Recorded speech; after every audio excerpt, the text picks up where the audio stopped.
पवित्र गांधी जयंती और शास्त्री जयंती उपलक्षे आपण मानक ढेर सारा शुभेच्छा अभिनंदन। कौन आपण माने भावुछंती मु आपण मानक कहीं शुभेच्छा जनइली कारण मु आपण मानक जानिछि आपण माने सही जो माने राष्ट्र अमूल्य संपद वर्तमान और भविष्य।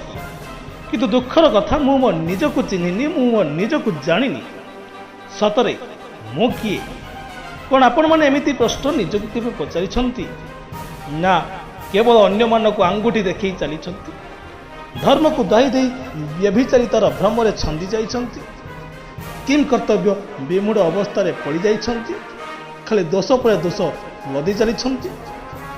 जदि एमिति हुए आपण माने हारी जिवे बंधु हजि जीव आपण मानकर परिचय सबुदिन पाई।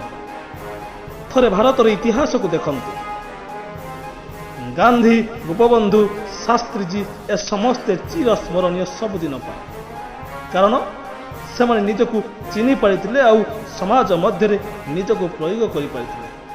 सेथिपाई तो गांधीकर दक्षिण आफ्रिका यात्रा पर से भारतीय स्वाधीनता संग्राम रे जोग देइथिले आउ निजको परिचय करि पारिथिले।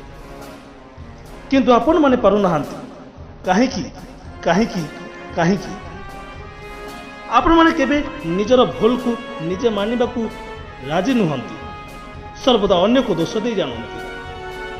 एणु तो निजर पारिबा पणिया भी आपण मानकु धोखा दिए आपण मानक छाई भी आपण को घृणा करे।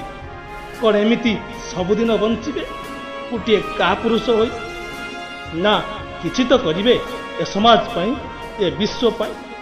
कवि कहती खाइबा पीबा अयस आराम नुहे जीवनर मापकाठी निजे ही निजको प्रयोग करिले जना पड़े भूल ठीक ठीक निजे ही निजको प्रयोग करिले जना पड़े भूल ठीक ठीक। हाँ बंधु निजको जानिबा गले प्रथमे भूल आउ ठीक रो कथा विचार करंतु कारण सही ठीक आउ भूल रो विचारता पाई विवेकानंद आज विश्व विजयी महात्मा गांधी आज जातिर पिता।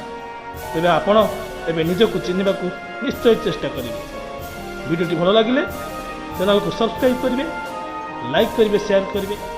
बहुत धन्यवाद।